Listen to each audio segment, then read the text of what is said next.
नमस्कार, ताजा विशेष में आप सभी का स्वागत है। मैं हूं शाह आलम। देश की राजधानी दिल्ली में विधानसभा चुनाव के नतीजे आ गए। आम आदमी पार्टी को करारी हार का सामना करना पड़ा। बीजेपी ने 27 सालों बाद वहां वापसी कर ली। बीजेपी के मुख्यमंत्री कौन होंगे, नहीं होंगे, इस पर मंथन चल रहा है। लेकिन दूसरी तरफ एक सवाल जो पूरे देश भर में चर्चाओं में है कि क्या वाकई दिल्ली में अरविंद केजरीवाल की पार्टी कांग्रेस की वजह से हार गई? क्योंकि एक डेटा आ रहा है, जिसमें एक आंकड़ा आ रहा है, उसमें साफ तौर पर है कि 15 सीटें ऐसी हैं जहां पर आम आदमी पार्टी और बीजेपी को जो वोट मिले उसके जो अंतर है उससे ज्यादा कांग्रेस को मिल गए। तो लोगों का मानना है कि कांग्रेस अगर वहां आम आदमी पार्टी के समर्थन में होती तो सरकार आम आदमी पार्टी की होती। फिर उसके बाद अब ये चर्चाएं हो रही है कि क्या कांग्रेस ने कोई रणनीति अपनाई है कि जो क्षेत्रीय क्षत्रप हैं, जिन्होंने कांग्रेस को ही खाकर अपनी जमीन तैयार की अलग अलग राज्यों में, क्या उन क्षत्रपों के खिलाफ कांग्रेस ने अब झंडा बुलंद कर लिया है, चाहे बीजेपी ही क्यों न जीत जाए? यह भी एक सवाल है। ऐसे में सामने दो राज्यों के विधानसभा चुनाव हैं, इस वर्ष बिहार के और अगले वर्ष यानी 2026 में पश्चिम बंगाल के। और यहां पर एक चीज और बताना जरूरी होगा कि इन दोनों ही राज्यों में बीजेपी अपने बल पर कभी सत्ता में नहीं आई है। पश्चिम बंगाल में तो सहयोगियों के साथ भी नहीं, और बिहार में नीतीश कुमार के साथ वो सत्ता में आई है। लेकिन बीजेपी का अपना मुख्यमंत्री न बिहार में बना है न बंगाल में बना है। इसलिए मोदी जी के सामने एक चुनौती है कि जिस तरीके से दिल्ली में वो सरकार नहीं बना पा रहे थे, तो क्या इस बार इन दोनों राज्यों में वो पूरी कोशिश करेंगे? तो क्या इन दोनों ही राज्यों पर इसका असर होगा? क्या असर होगा दिल्ली विधानसभा चुनाव का? इसको लेकर हम चर्चा करेंगे। हमारे साथ वरिष्ठ पत्रकारों का पैनल है। हमारे साथ अनवर हुसैन साहब हैं, जो कि वरिष्ठ पत्रकार हैं। आप दैनिक जागरण में पत्रकारिता कर चुके हैं और आप संपादक भी हैं पैरोकार मैगजीन के।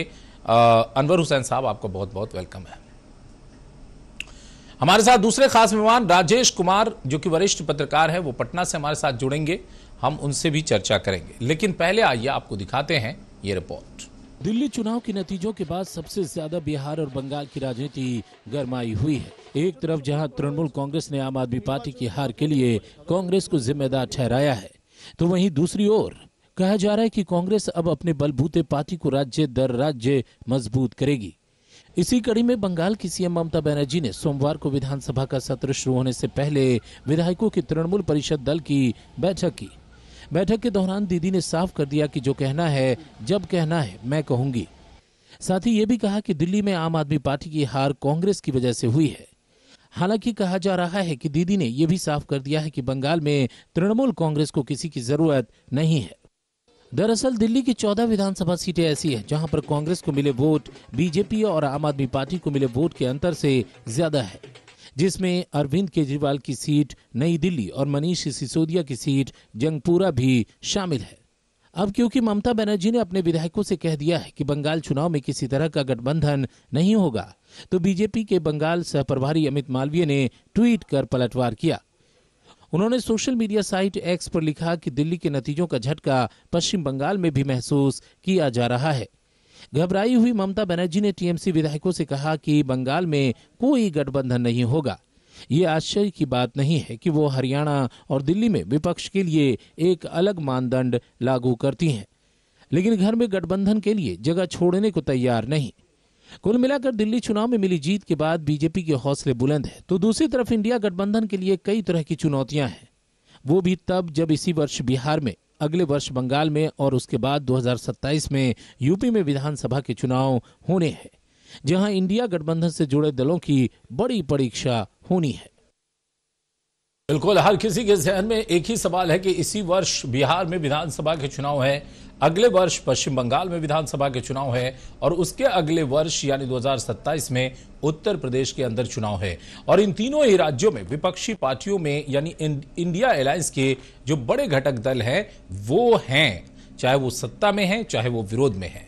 इसलिए परीक्षा बड़ी है। तो क्या सवाल यह है कि दिल्ली विधानसभा चुनाव नतीजों का बिहार पर, बंगाल पर असर होगा, असर डाला जाएगा? क्या असर होगा या कोई असर नहीं होगा, इन्हीं सवालों को लेकर हम चर्चा करेंगे। आगे हम आपको सुनवाएंगे कि आरजेडी नेता मनोज झा ने क्या कहा है, इस पर उपेंद्र कुशवाहा ने क्या कहा है, ये सब आगे सुनवाएंगे। लेकिन पहले प्रतिक्रिया अनवर हुसैन, जो कि वरिष्ठ पत्रकार है, दैनिक जागरण के पत्रकार रहे हैं, अभी पैरोकार मैगजीन के संपादक हैं। अनवर हुसैन साहब, क्या लगता है पश्चिम बंगाल की राजनीति में दिल्ली विधानसभा चुनाव का कोई असर होगा? क्योंकि बीजेपी यहां जश्न मना रही है, बीजेपी इसको असरदार बता रही है, लेकिन ममता बनर्जी ने सिरे से खारिज कर दिया कि यहां किसी तरह के कोई अलायंस की जरूरत नहीं है, किसी तरह की कोई कोशिश की जरूरत नहीं है, हम अकेले काफी हैं यहां पर। क्या लगता है बंगाल चुनाव को? धन्यवाद मुझे इस कार्यक्रम में आमंत्रित करने के लिए। देखिए, किसी भी चुनाव में जब चुनाव परिणाम किसी पार्टी के पक्ष में जाता है और वो पार्टी सत्ता में आती है तो उसके एक नैरेटिव तैयार किए जाने लगते हैं कि अगला यहाँ मेरा फिर होगा, वहाँ होगा, यहाँ जीतेंगे, वहाँ जीतेंगे। कुछ क्षेत्र और कुछ क्षेत्र विशेष ऐसे होते हैं जिस पर चुनावी समीकरण जो है एकदम माने सही तरह से उस तरह से नहीं होते जिस तरह की बढ़ा चढ़ाकर पेश किया जाता है, जिसमें कि पश्चिम बंगाल एक तरह से शुरू से अपवाद रहा है। अब यहाँ देखा जा रहा है कि दिल्ली विधानसभा चुनाव में बीजेपी को एक लंबे समय के बाद जो है वो सत्ता में आई है और उसके बाद 2 राज्यों के चुनाव है जिसमें पश्चिम बंगाल है और बिहार है। तो लोग यह प्रचारित किया जा रहा है कि अगले दोनों राज्यों में बीजेपी अच्छा करेगी या सत्ता में आएगी। लेकिन देखा जाए तो पश्चिम बंगाल का समीकरण कुछ अलग तरह का ही है। यहाँ ममता बनर्जी ने पश्चिम बंगाल की वाम मोर्चा सरकार 34 वर्षों को वाम मोर्चा को हराकर जो है सत्ता में आई और कांग्रेस जो है, कांग्रेस के लिए पश्चिम बंगाल में एक संभावना बनी थी आने के लिए, जो कि ममता बनर्जी की तेज लड़ाई की वजह से जो है कांग्रेस की संभावना धूमिल हो गई। तो कह रहे हैं कि चूंकि 34 साल के शासन को ममता बनर्जी ने उखाड़ फेंका, ममता बनर्जी ने हर उस जिले को जीत लिया जिस जिले में उनकी पैठ नहीं थी 2011 में, और अब देखिए कि धीरे धीरे उत्तर से लेकर दक्षिण तक और पश्चिम से लेकर पूरब तक पैन बंगाल उनकी पकड़ है। इसलिए हर राज्य के इक्वेशन को एक जैसा नहीं देखा जा सकता। आप साफ तौर पर यह कह रहे हैं। राजेश कुमार वरिष्ठ पत्रकार हैं, उनके पास चलेंगे और उनसे पहली प्रतिक्रिया लेंगे। राजेश जी, बिहार में विधानसभा का चुनाव है और जाहिर तौर पर दावे इरादे सब अब दिखाई देने लगे हैं। क्या लगता है, आप एक पत्रकार हैं, ग्राउंड पर रहते हैं, क्या वाकई दिल्ली चुनाव का बिहार पर कोई असर होगा या इस देश में हर चुनाव अपने में नया होता है, अलग होता है? क्या लगता है आपको? देखिए, हर चुनाव तो अलग होता है, इसमें कोई दो राय नहीं है, लेकिन दिल्ली का जो रिजल्ट आया है और रिजल्ट आने के बाद बिहार की सियासत का जो पारा है वो निश्चित रूप से बढ़ा है, इसको कोई इनकार नहीं कर सकता। अब सवाल यहाँ पे ये उठता है कि आपका कितना असर बिहार में दिखेगा। आप खुद जो पार्टी है उसका बिहार में कोई वजूद नहीं है। अब सवाल ये है कि एक तरफ एनडीए सत्ता में है और नीतीश कुमार कंटिन्यू मुख्यमंत्री हैं और उनके नेतृत्व में सरकार चल रही है। कभी वो आरजेडी के साथ होते हैं, कभी भारतीय जनता पार्टी या एनडीए के साथ होते हैं। फिलहाल वो एनडीए के साथ हैं। आरजेडी एक विपक्ष में बड़ी भूमिका में है, इसमें कोई इनकार नहीं कर सकता। उनके विधायक हैं, लेकिन अभी जो 25 में अक्टूबर नवंबर में जो चुनाव होने वाले हैं उसको लेकर अगर आप देखा जाए तो एनडीए फिलहाल अभी जो स्थिति है उस स्थिति में विपक्ष पे भारी है। भारतीय जनता पार्टी के विधायक यहाँ ज्यादा हैं, नीतीश कुमार पर लोगों को भरोसा है, लेकिन हाल के दिनों में उनकी जो आप कह सकते हैं थोड़ी सी स्वास्थ्य गड़बड़ हुई है जिसको लेकर थोड़ी चिंता है। लेकिन फिर भी अगर कुल मिलाकर अगर देखा जाए तो भारतीय जनता पार्टी और भारतीय जनता पार्टी के साथ जो लेकिन राजेश जी एक चीज यहाँ पर समझना चाहेंगे आपसे। 2020 के विधानसभा चुनाव में तेजस्वी यादव ने अकेले मैं इसलिए कह रहा हूं कि जिस तरीके से राहुल गांधी को भी दूर रखा गया, बहुत ज्यादा उन्होंने प्रचार नहीं किया था, अकेले सबसे ज्यादा रैली करने वाले वो नेता थे, दौड़ कर हेलीकॉप्टर तक पहुंचते थे एक रैली से दूसरी रैली में जाने के लिए, और उसका नतीजा हुआ। और दूसरी तरफ सेंट्रल पूरी टीम बीजेपी की, मंत्रियों की फौज, नीतीश कुमार की फौज, सब कुछ, बावजूद इसके 12,500 वोटों का अंतर और सीटों के अंतराल में भी बहुत करीब का मामला था। ऐसे में तेजस्वी यादव की वो छवि आज भी बरकरार है। आपको लगता है कि वो जो एंगल है वो अभी भी उनके लिए प्लस है? और दूसरी तरफ दिल्ली चुनाव दिल्ली के मायने में हो सकता है क्योंकि वहां पर एंटी इनकम्बेंसी केजरीवाल सरकार के खिलाफ थी, यहां एंटी इनकम्बेंसी नीतीश कुमार सरकार के खिलाफ होगी। अगर तेजस्वी यादव उसी छवि के मालिक आज भी हैं और एंटी इनकम्बेंसी को भुनाते हैं तो फिर क्या वाकई दिल्ली चुनाव का असर इस मायने में होगा कि एनडीए को फायदा होगा? देखिए, एनडीए को फायदा हो। देखिए, 2020 के चुनाव को देखें और अभी 2025 की स्थिति और परिस्थिति पर अगर हम लोग नजर डालते हैं तो स्थिति बदली हुई है। आज भारतीय जनता पार्टी काफी मजबूत स्थिति में है। रह गया एंटी इनकम्बेंसी का सवाल, तो वैसे में नीतीश कुमार के पास अभी भी पिछड़ा, अति पिछड़ा, दलित, महादलित और जो खुद कुशवाहा बिरादरी से आते हैं, तो उनका जो वोट बैंक है, इसके अलावा साथ ही साथ जो जातियां हैं यहाँ पे, उनके बीच में भी इनकी पकड़ है। अब रह गया सवाल तेजस्वी यादव का। तेजस्वी यादव के पास देखिए 2 कोर वोट है, एक मुस्लिम और एक यादव। इसके अलावा अन्य जातियां जो हैं उसमें बड़े पैमाने पर इनका वोट बैंक नहीं है। हाँ, अगर कोई सभा में कहीं से कोई विधायक खड़ा है तो उनका कुछ वोट आ सकता है, लेकिन वो ही उनके पास कोर वोट है। इसके अलावा मास लेवल पर आप वोट कहेंगे तो वो भी तेजस्वी यादव के पास नहीं है। अभी भी वो जंगल राज और अभी भी लोग मतलब तेजस्वी के में वही छवि देखते हैं कि अच्छा लालू जी का शासन था, जो वो दौर था, ये आएंगे तो फिर वैसा ही करेंगे। ठीक है, मैं आऊंगा इस पे और भी थोड़ी विस्तार से हम चर्चा करेंगे। मनोज झा जो आरजेडी के राष्ट्रीय प्रवक्ता हैं, सांसद हैं, उन्होंने दिल्ली चुनाव के बाद बिहार पर क्या असर होगा इसको लेकर क्या कहा, आइए आपको सुनवाते हैं। 27 साल बाद तो बिहार में 27वां शुरू हो जाएगा इस वर्ष, समझ गए? इससे ज्यादा मुझे कोई टिप्पणी नहीं करनी है। बिहार एक विशाल राज्य है, बहुत पॉलिटिकल राज्य है, और वो वैचारिकता और कमिटमेंट देख करके फैसला लेता है। इसलिए किसी को कोई कंफ्यूजन ना रहे। आइए मैदान में, बस बांटने की राजनीति मत कीजिए, हिंदू मुसलमान ये फलाना चिलाना। बिहार को क्या देंगे? बिहार के युवाओं को क्या देंगे? लाठियां। बिहार के युवाओं को रोजगार के मसले पर तेजस्वी ने लंबी लकीर तेजस्वी जी ने खींच दी। उस लकीर के बरक्स आपका विकल्प क्या है? चाहे माई बहन मान योजना हो, या 200 यूनिट फ्री बिजली का मसला हो, या सामाजिक सुरक्षा पेंशन का मामला हो, और अभी एक ब्लूप्रिंट तैयार कर रहे हैं, युवाओं के लिए स्पेसिफिक घोषणा होगी। इन मुद्दों पर चुनाव होना चाहिए। चुनाव सिर्फ बयान, खोखले बयान, आधारहीन बयान। एनडीए के नेता तो बोल रहे हैं कि दिल्ली अभी झांकी है, बिहार अभी बाकी है। एनडीए के जो नेता बोल रहे हैं, जिस व्यक्ति का आप जिक्र कर रहे हैं, वो व्यक्ति खुद ही उसमें कितना टिकेंगे मुझको डाउट। अरे देश के प्रधानमंत्री, उनको कोई आने जाने से रोक लेगा? अभी दिल्ली चुनाव के दिन वो कुंभ नहाने गए थे, कम से कम मृतकों की एक लिस्ट जारी कर देते। हमारे बिहार के भी बहुत लोग हताहत हुए, तो बहुत कृपा होती। प्रधानमंत्री हैं, आए, बस वही आग्रह होगा कि बिहार के युवाओं को सपने दीजिए, सपने चकनाचूर होते। देखिए, वो कौन राजनीति में एंट्री हो रहा है, नहीं हो रहा है, ये स्पेकुलेशन का विषय है। बहुत देर कर दी। तो आपने सुना मनोज झा को, उन्होंने कहा कि दिल्ली अलग है, बिहार अलग है। बिहार की जो पॉलिटिकल सोच है, यहाँ की जो पॉलिटिकल जो चीज़ें हैं वो बिल्कुल डिफरेंस है। बहुत सारे मुद्दे हैं, आप आइए इन मुद्दों पर चुनाव लड़िए, बस आप हिंदू मुसलमान इन सब चीज़ों को मत कीजिए, फिर जनता जनार्दन अपना फैसला सुनाएगी। 2500 रुपये मान बहिना योजना की जो घोषणा की है तेजस्वी यादव ने, इन मुद्दों पर चुनाव लड़िए, तो कहीं ना कहीं विपक्ष भी वहां पर है।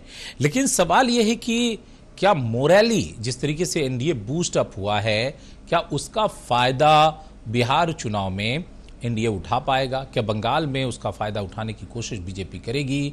इन सब चीज़ों पर और चर्चा करेंगे। हमारे साथ बंगाल से अनवर हुसैन साहब जो कि संपादक पैरोकार मैगजीन के हैं, और राजेश कुमार साहब जो कि वरिष्ठ पत्रकार हैं, जो पटना से जुड़े हुए हैं। इस पर और चर्चा करेंगे, लौटते हैं एक छोटा सा ब्रेक के बाद।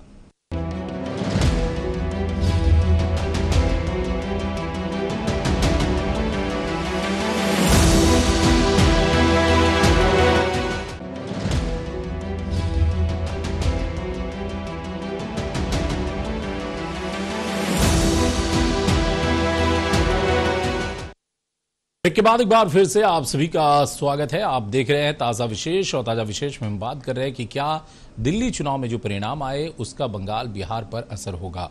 बंगाल के मुख्यमंत्री ममता बनर्जी ने कहा कि कांग्रेस अगर साथ होती तो आम आदमी पार्टी चुनाव नहीं हारती, लेकिन पश्चिम बंगाल में किसी की जरूरत उन्हें नहीं है। हमारे साथ अनवर हुसैन साहब है। अनवर हुसैन साहब, जब ममता बनर्जी ये बोलती हैं कि पश्चिम बंगाल में हमें किसी की जरूरत नहीं है और दिल्ली में वो मानती हैं कि कांग्रेस की वजह से आम आदमी पार्टी की हार हुई है, तो आपको नहीं लगता फिर इंडिया अलायंस के लिए जो एक मजबूत एनडीए अलायंस है सामने, मोदी जी का नेतृत्व है, उसके लिए एक बहुत बड़ा चैलेंज है कि अगर आपस में आप लड़ते रहेंगे, अपनी जगह पर खुद को ताकतवर बताएंगे, दूसरों को स्पेस नहीं देंगे, तो कुछ भी हो सकता है?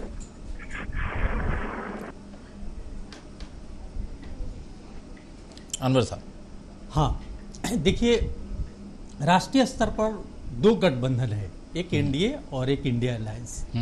अब इसमें देखिए, जो राजनीतिक परिदृश्य है उसमें दो बड़ी पार्टियां जो है लीड करती है नेशनल लेवल पर। एक तरफ भाजपा है, एक तरफ कांग्रेस है। कांग्रेस मानते हैं कि बहुत कमजोर भले हो, कई राज्यों में उसकी सरकारें नहीं हो, कमजोर है, लेकिन वो एक राष्ट्रीय पार्टी है, उसकी अपनी एक विचारधारा है। और कोई क्षेत्रीय पार्टी चाहे वो 2-4 राज्यों में भी हो और बहुत मजबूत हो, और वो अगर उम्मीद करती है कि कांग्रेस जो है उसके सामने समझौता करे या उसके सामने आत्मसमर्पण करे, तो ये संभव नहीं है। और दिल्ली में यही हुआ। दिल्ली में कांग्रेस ने अपनी नीतियों से समझौता नहीं किया। और अगर देखें दिल्ली के इतिहास, तो अरविंद केजरीवाल का उभार जो है दिल्ली में, उदय जो है कांग्रेस विरोध पर हुआ था। अन्ना हजारे का आंदोलन, बिल्कुल, बिल्कुल। और उन्होंने शीला दीक्षित को कांग्रेस के मुख्यमंत्री बनाकर जो है वो आए थे। तो कांग्रेस इस बात को कैसे भूल सकती है? और दूसरी बात, बंगाल में भी यही बात है। कांग्रेस भले पश्चिम बंगाल में कमजोर हो, लेकिन एज ए नेशनल पार्टी उसे कोई फर्क नहीं पड़ता है कि वो किसी के साथ, उसे कोई साथ लेता है या नहीं लेता है, क्योंकि कांग्रेस को पता है। देखिए, आने वाले समय में जनता इस दिल्ली, लेकिन मैं यहाँ पर एक चीज समझना चाहूँ, ठीक है कि भाई वो कांग्रेस भी अब इस पर कंप्रोमाइज नहीं कर रही है, क्यों करेगी, उसके कॉज आपने बताया, लेकिन सवाल यह है कि इस लड़ाई में तो बीजेपी जो आपकी प्रतिद्वंदी है उनको स्पेस मिल रहा है। अगर मान लीजिए किसी लड़ाई में बंगाल में बीजेपी को स्पेस मिल जाता है, तो फिर कल को ठीकरा 4 के फायदा क्या होगा? हाँ, ठीक है। देखिए, स्पेस से मिलना, वो कांग्रेस इस चीज को नहीं, देखिए कांग्रेस जो है समझती है दो ही चीज हो। कांग्रेस को यह पता है कि जिस दिन जनता चाहेगी मैं ही विकल्प बन के उभरूंगा, एकदम उसे पता है। 0 से वो 100 तक जा सकती है, इतना उसे कॉन्फिडेंस है। इसलिए वो अपनी नीतियों पर आती है, कुछ समझौता नहीं करेगी, भले ही थोड़ा सा लूज होता है, वो होने दो। लेकिन क्षेत्रीय पार्टियों के लिए हमेशा एक चुनौती है, जैसे कि अरविंद केजरीवाल के साथ हुआ। बिल्कुल, अब उनके लिए है कि भाई उनका अस्तित्व भी बचेगा, नहीं बचेगा, मिट जाएगा। हाँ। विकल्प जो है वहां कांग्रेस बन सकती है। हाँ। राजेश कुमार जी, आपको लगता है कि बिहार में क्या ये एक्सपेरिमेंट कांग्रेस करेगी जो उन्होंने दिल्ली में किया अरविंद केजरीवाल के खिलाफ, या फिर लालू यादव चूंकि एक लॉयल रहे हैं हमेशा से कांग्रेस के प्रति, और हमेशा लड़ाई में जाहिर तौर पर वो बीजेपी के साथ वो कभी नहीं गए, बीजेपी की आइडियोलॉजी को कभी नहीं उन्होंने समर्थन किया, हमेशा वो कांग्रेस की आइडियोलॉजी के साथ रहे, तो दिल्ली वाली स्थिति कम से कम इंडिया अलायंस में बिहार में नहीं है। बिहार में बहुत कंफर्ट है कांग्रेस आरजेडी के साथ रहने में। देखिए, सबसे बड़ा सवाल है कि जब टिकट बंटवारे की स्थिति बनेगी, उस दौरान देखिए अभी कांग्रेस के जितने लीडर हैं बिहार के, वो कह रहे हैं कि हमें 70+ सीट चाहिए। और पिछले बार जो चुनाव हुआ और जिस तरह से कांग्रेस को सीटें मिली, ज्यादातर जो नुकसान हुआ है कांग्रेस सीट पे। जी बिल्कुल। दरअसल कांग्रेस की यहाँ स्थिति है, वो आरजेडी के भरोसे कांग्रेस की नैया चल रही है। जो उनके 18 या 15 विधायक जीत रहे हैं या जीतते रहे हैं, वो सिर्फ और सिर्फ आरजेडी के भरोसे। दरअसल कांग्रेस का ग्राउंड लेवल पर आप कह दें तो विधानसभा वार वहां पे बूथ लेवल पर उनके पास कार्यकर्ता भी नहीं है। ये स्थिति है कांग्रेस की। हाँ, 2-4 ऐसे विधानसभा है जहां पे कांग्रेस के लोग हैं, लेकिन अभी जो स्थिति है वो पूरी तरह से आरजेडी पे डिपेंडेंट है। अब इस बार आरजेडी, देखिए जो खबरें हैं अंदर खाने से, वो खबर ये है कि आरजेडी इस बार ज्यादा से ज्यादा सीट पर चुनाव लड़ेगी। वैसे स्थिति में कांग्रेस कोई इस बात की भनक है कि अगर ज्यादा सीट पर आरजेडी लड़ेगी तो टिकट उससे ज्यादा से ज्यादा जो सीट है वो कांग्रेस का ही आरजेडी लेगी। तो वैसे स्थिति में कांग्रेस को भी अच्छी तरह से पता है, अगर कांग्रेस अलग होकर यहाँ चुनाव लड़ती है तो मुझे लगता है जो इस 18 जो है वो हमको लगता है 8वीं इनको ना आए। हालात ये है कि कांग्रेस की स्थिति बिहार में अच्छी नहीं है। आप 25 में अगर देखेंगे तो कांग्रेस ग्राउंड लेवल पे इनके कार्यकर्ता नहीं, लेकिन मैं जो दूसरे उद्देश्य में सवाल कर रहा था राजेश जी आपसे कि दिल्ली में तो चलिए एक प्रतिद्वंदिता कांग्रेस की कहीं ना कहीं अरविंद केजरीवाल से है, भले वो 2024 में अलायंस कर गए हो, एक वो राजनीतिक मजबूरी है क्योंकि राष्ट्रीय स्तर पर लड़ना है मोदी जी के खिलाफ, लेकिन वहां पर एक प्रतिद्वंदिता अरविंद केजरीवाल के खिलाफ है क्योंकि अरविंद केजरीवाल जहां भी गए वहां कांग्रेस का नुकसान किया। दिल्ली में किया, गुजरात में किया, पंजाब में सरकार को छीना, गोवा में गए, कई राज्यों में, उत्तराखंड में गए, कई राज्यों में गए और चुनाव लड़ा और वहां नुकसान पहुंचाया। तो हो सकता है कि एक कांग्रेस को भी हो कि भाई क्यों हम ऐसी पार्टी को स्पेस दें जो हमारी जगह को खा रही हो, लेकिन बिहार में तो ऐसी कोई बात नहीं है। अगर ऐसा लगेगा कि वाकई पिछले चुनाव में हमारा स्ट्राइक रेट कम रहा है तो हमें कंफर्ट होना चाहिए और हमें आरजेडी को लाना चाहिए क्योंकि आरजेडी हमेशा लॉयल रही है कांग्रेस के प्रति, वो कभी धोखा नहीं देगी, राष्ट्रीय स्तर पर भी धोखा नहीं देगी। नहीं, लेकिन एक बात ये भी जानिए, आपको याद होगा जब मनमोहन सिंह प्रधानमंत्री थे और जिस समय विधेयक लाया गया था और उसके बाद राहुल गांधी, आज जो लालू प्रसाद एक बंद कमरे में बैठे हुए हैं, राजनीतिक रूप से स्वतंत्र रूप से आप न चुनाव लड़ सकते न कुछ कर सकते हैं, तो वो राहुल गांधी जो अध्यादेश उन्होंने फाड़ा था, तो आरजेडी के जो नेता हैं आज भी लालू प्रसाद और लालू प्रसाद के जो लोग हैं समर्थक, उनके मन में ये कसक है, इसको आप नकार नहीं सकते, ये मजबूरी है कांग्रेस। आरजेडी को कसक हो, लेकिन कांग्रेस को क्या कसक है?